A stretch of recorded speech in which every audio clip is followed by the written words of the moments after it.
Hey everybody. Hola! We are back to taste wine with you. It's Chris, it's Ed. How are you? Great to see you.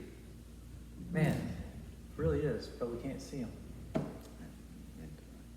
Oh, you're mentally? Oh, yeah. Yeah, I see what you're doing see? over there. Yeah, Mhm. yeah, I see that. Yeah. Well, we've had another great week of wines and food, great turnouts, great carry-out programs. Thank you for everyone that's supporting us in all those ventures. It means the world to us. Now school's back in, more and more people hopefully will take advantage of things time. like this. You know? It's time. I settled back into a somewhat of a routine Mm-hmm. for a few weeks anyway. Yep. And Everybody will start stressing out and freaking out. probably gonna happen. Yeah. Well, we've got a couple of delicious wines here, Chef, and normally you get to try some of these before we get into it, but today I'm blinding you with the white. So, not So literally, unfair. I'm not actually spraying it into your eyeballs to blind you, but you will not know what you're drinking. I don't see that great anyway. So, here we go. Now, Blind taste test. we're also going to do this in live and in person. I'm trying not to give them any clues.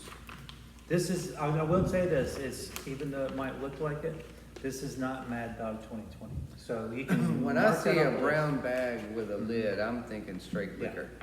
So I hope you're Oh, not yeah. serving me straight liquor. list. Okay, sure.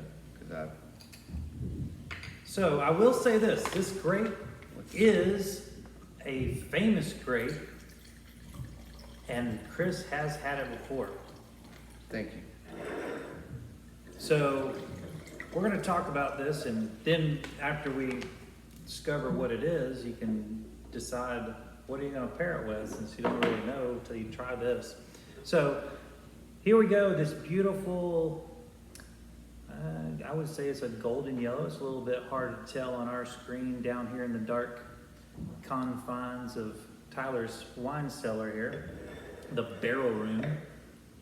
The nose is nice. It is very floral. Yes. It's a little cool. Might want to let it open up a little bit. A little bit.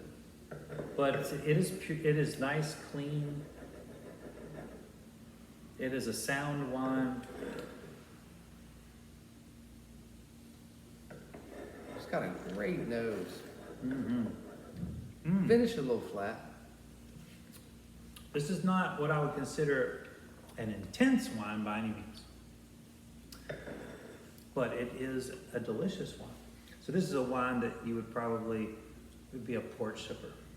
Just, you know, just having, actually, you know, you were talking about when you were mowing Monday. Oh, yeah. And you hit a bottle of rosé pretty good. Hit a bottle like it was But nothing. this would be, I think he called the rosé Gatorade. Yeah. If I'm not It mistaken. went down like Gatorade, it tasted like Gatorade, and Mhm. didn't taste like Gatorade Tuesday morning.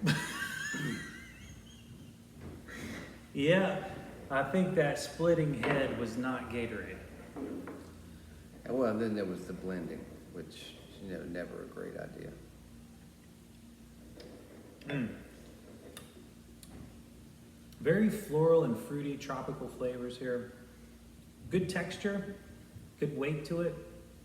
It is a very soft finish, but I wouldn't find that undesirable. No, I think- no, not I at think- all. yeah. No, I didn't, it was not a criticism, it was Right. an observation. Yep, and that might not give you any clues, I don't know. So I've never had a wine quite like this, and that's why I wanted Chef to have the same experience I did when I first tasted this, just trying to figure out what the heck it was. Well, my first thought is is that it's, God, my brain's freezing up. Well, it's not a red grape, I No? will tell you that. What's the wine that we like is that we never serve anything sweet with? Oh, Albarino. Albarino. It reminds me of an Mhm. Albarino. Yeah. Yeah, I mean, there's certainly some elements that you get from Albarino, like kind of the orange peelish kind of Mhm, thing yeah. going on. And If it were a bit more if it were a bit more bitter, I mean, I don't know, it's very Fume Blanc-ish to me. Absolutely. But, It's got weight to it. That's the surprising thing. it does have weight. That's what Even like I should have pulled this out a little earlier. It's a little too cool, but even at this really cool temperature, it has the weight to it. And so, I'm gonna when I'm going through grapes that have weight to them, that's got to be part of your guess. I think I'm actually gonna wrap these up and put them in people's to-go bag, and then hopefully they won't open it. maybe you think not. Hopefully y'all did, okay, since we're now going into the future. Hey, I hope you didn't unpeel this pod. They're already drinking and really even Half of it was gone before the movie started. All right, so my final guess is going to be a French Sauv Blanc. So he's going. I thought I was going to say Albarino, but I'm going to go French Sauv Yep. Blanc. Definitely in Europe. Yeah. Okay. Oh yeah. Spain So- or France? Okay. So I guess it could be Italy. I mean, it's one of those Alto Adige white wines, or sometimes could be like this. I don't Could know. be. Who knows? So the grape is going to blow your mind because it's Muscat. And Oh, is this grape? Isn't that crazy? No. No. But this grape, we've had it a lot of times as a dessert wine, or Wow. something's very sweet to finish the chef's table. We had that beautiful that Trignon M. Oh, that yeah, so- beautiful so that good. oh god, that what was the Caladroy? Oh, the Caladroy. That little yeah. that little Muscat. That beautiful bottle. too. Yeah. I love the presentation. On So the bottle. this grape is usually presented kind of in a sweeter version. This is a dry wine. Very dry. Yeah. Very dry. Yeah.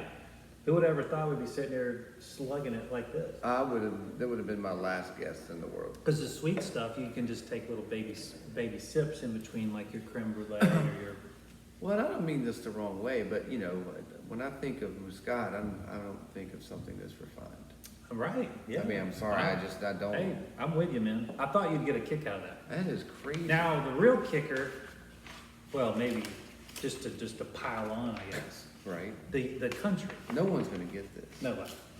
Well, I will say this: this country produces more wine than New Zealand.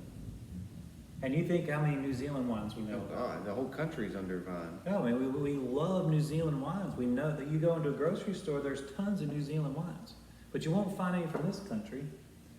So they're working on being as famous as, let's say, an Argentina or a Chile, because they are Brazil. Wow.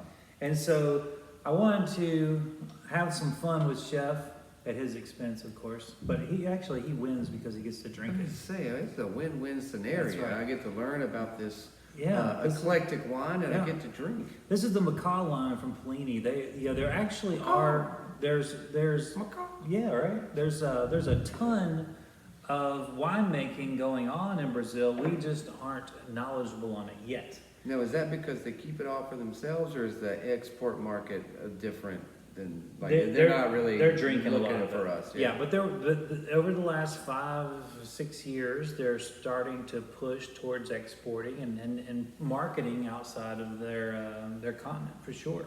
And so be on the lookout for Brazilian wines. If you like this wine, I tell you. and I tell you what, I was really impressed. We're also going to do another one with them. I tasted through their portfolio. This one really stood out, and another red really stood out. But I'm not going to tell you about it because I want it to be a surprise. But absolutely delicious on both. I found their cab to be very flabby and not interesting. But They struggle with that, yeah, sure, with their reds. yeah. But we're going to have a red that they do well with in a future episode, I'm sure. So what do you think, Chef? Would you drink it? Are you happy? I would more than drink this. This might have to go on. It's on kind the, of on like, the rotation. well, I think that, when you were talking about how you've been really drinking rosés a lot in this hot weather, and I thought this had the complexities and kind of mouthfeel that you would expect from a rosé. It's not a dainty structurally. that you might like this white. Well, He's and not a big doesn't- white wine and it person. doesn't linger. Like, to me, the big finish on the whites is sometimes what gets me. It's Right. not the nose, it's not the front, it's like that. I don't know. There's something about those big They can shards. be a lot of big shards acidity and too. stuff, and it's just, it doesn't. I know a lot of people that get heartburn. Doesn't, yeah, from- and it does, Yeah. and it's really not a flavor thing for me. It's, Well, maybe we. and I got to tell you, this is. I think this would make a great drink Mhm. too, because it was honestly, I loved it when it was a little colder. Mhm. I mean, even though I'm picking up Right. more of Sorry. what it has to offer as it warms up, I love the way it tasted cold, and I'm just thinking that this would be great as a mixer to make some sort of drink with. Oh, yeah, sangria, absolutely. Or even make up new stuff. Just drop some fruit and a few ice cubes in that or something. I don't know. It's very Another- refreshing. Also, we're only looking at about 11% alcohol here. So very favorable. when I was thinking about your headache that you had, this would probably help cut down on that if you were. So I could drink twice as much. Right. Perfect. Yeah.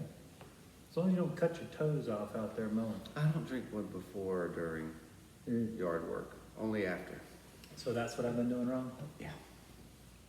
Noted. I wouldn't say wrong. I just find you might be a little more productive if you hold off. That is delicioso. So good. So, I bet you didn't think you were gonna drink wine from Brazil today, Or ever. or ever, or even knew that they had wine, for that matter. Yeah, I'm gonna be like a 7-year-old every time we talk about this now and make the sound of the macaw. You might as well. Everybody thinks you're crazy anyway. True enough. Let's remove all doubt. So, oh yeah, what do you think you'd like to pair with that? You got something in mind yet? Should we even say Well, it? no, because honestly, I didn't. That's not the kind of white I was expecting. Yeah. So I had a little chicken tart in mind, Mm-hmm.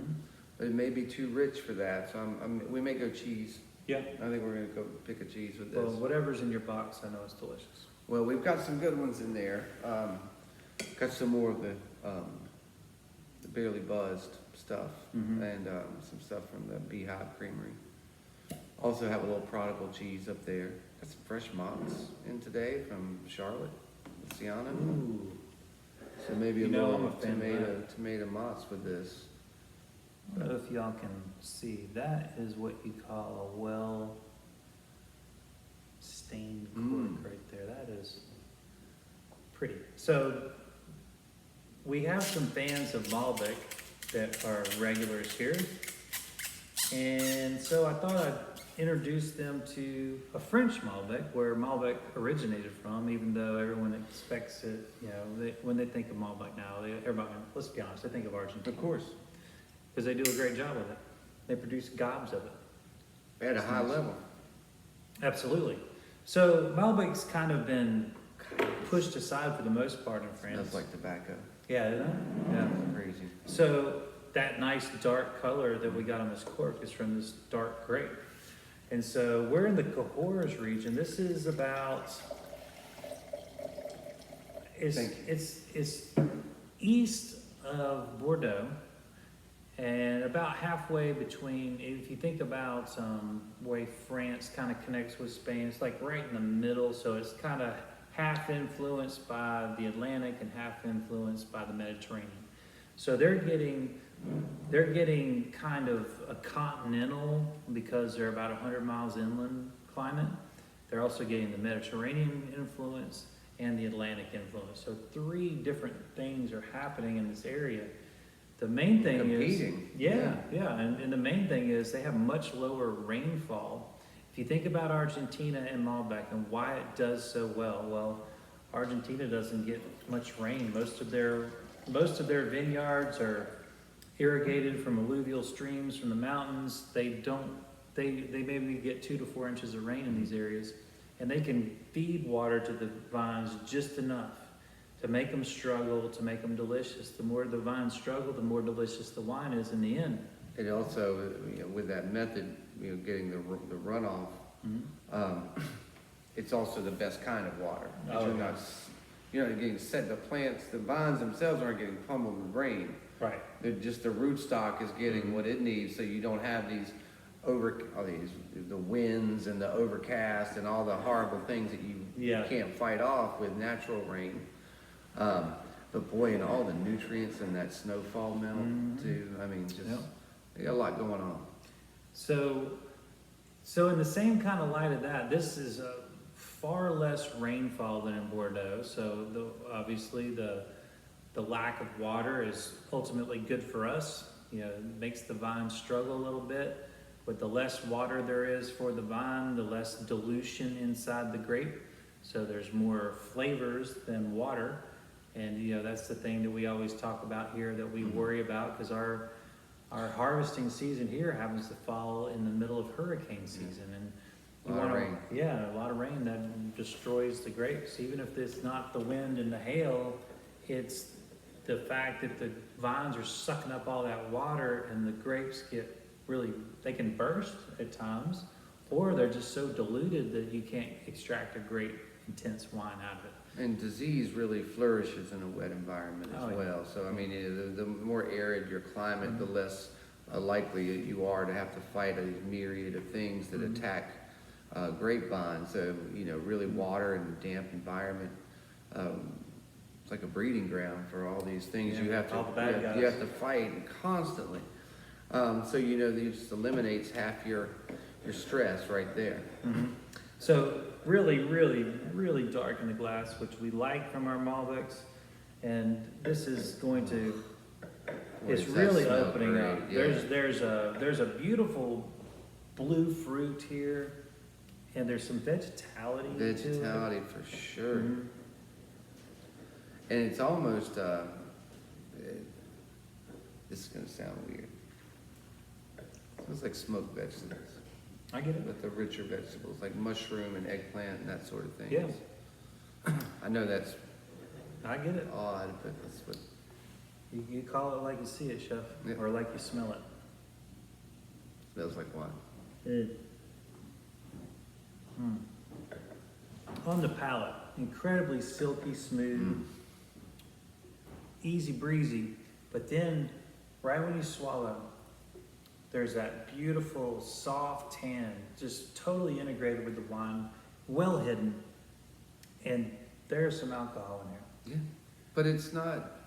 It doesn't hit you in the front. I mean, no, it's all in the end. Like after you swallow, you realize like, oh, this is an alcoholic beverage. This is not Gatorade. This is not Gatorade. You would not want to be slugging while you're mowing or after you're mowing. But this would go so well with so many things that we're eating right now. If you're out there doing your barbecue grill stuff, all your cheeses, your salads, your veggies, they're all gonna love this. And basically anything you pull off the grill, I think would go great with this. It's not gonna compete with it. It does have that fruity and vegetality to it that would complement most everything. It's delicious. What are you gonna throw at this one? Well, thinking about throwing those chanterelles with the black truffles that got in today.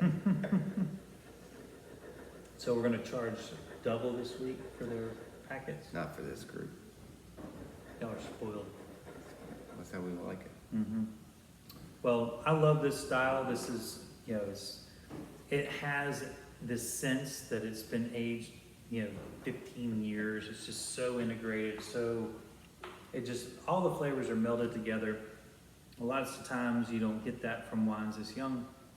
And I think it's really, really pretty, ready to go. The recovery on this wine is remarkable because you get for me anyway, you get a big flavor on the front. And then honestly, it turns very watery and then it recovers. And then on the very back, it blooms after you think, oh, well, that's gone, that flavor. And then it comes right back with the tannin in the back. It's just, that's it's all the things you like, for sure. Impressive.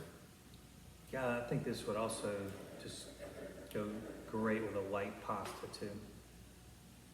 Yeah.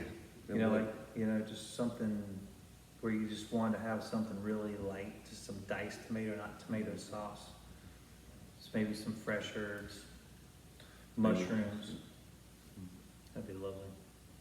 there's so many things you can do with these wines. That's why we try to bring you the most versatile. Obviously, I think they're all great values, the ones that we deliver. We try not to. Certainly, this is hardly expensive. No. Because it's, Again, it sure under- tastes under- like it. Under 20, once again.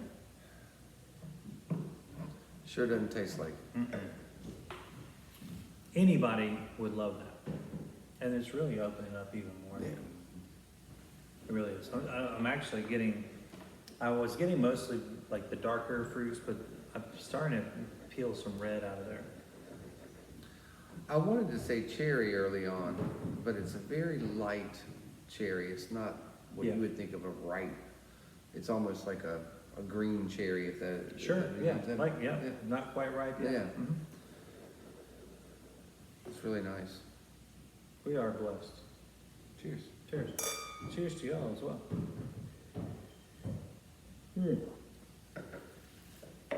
It's gonna be another great day. Maybe even a cold pasta salad with this. Oh, Might have the yeah. mushroom sauteed, a little bit of those Cherokee purples. Oh, yeah. Just peel off some of that Chapel Hill Parmesan, or that Asiago rather. Forget about it. So your box may look different than your video. Yeah, Sitting there's here no thinking telling, about there's it. no telling what you'll. First of all, I got suckered into a blind tasting, and now I'm gonna do all this. Mhm. And you may just have a bunch of different stuff in your box. That's okay.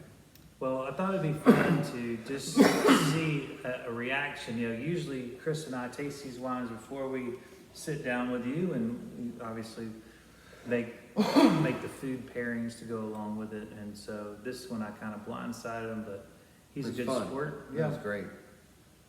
And you know, that's part of the fun of wine is, you know, the experience of it, whether it's the initial experience or the experience you have with each other, or the experience you're going to have after you drink this whole bottle.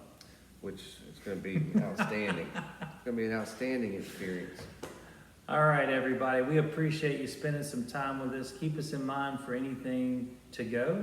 Keep us in mind for carry out, family style. If you need any kind of market stuff, we can certainly track you down anything you need. Or if there's any special wines you're looking for that we haven't introduced you to, but there was something that you were thinking about, like, oh, maybe a Trefethen Cab or something like that. That's what I was just thinking about. That's right.